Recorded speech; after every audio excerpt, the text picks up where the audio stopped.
वदनी कवळ घेता नाम घ्या श्री हरीचे सहज मन होते नाम घेता फुकाचे जीवन करी जीवित्वा अंध हे पूर्ण ब्रह्म उदर भरण नोहे जाणीजे यज्ञ कर्म जय जय रघुवीर समर्थ.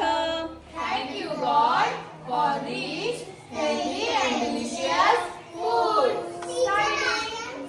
ऐका, मी तुम्हाला म्हणत होते की तुम्ही ज्या हाताने पोळी तोडता म्हणजे उजव्या हाताने जर पोळी तोडता तर डाव्या हाताने तुम्ही जेव्हा पाणी प्यायला घ्याल तर ते तसंच झालं पाहिजे. ज्या हाताने आपण पोळी खातोय किंवा भात जेवतोय किंवा भाजी खातोय ते पुन्हा तेच हात पेल्याला लावायचे नाहीत आणि एकाच हाताने पोळी तोडायची.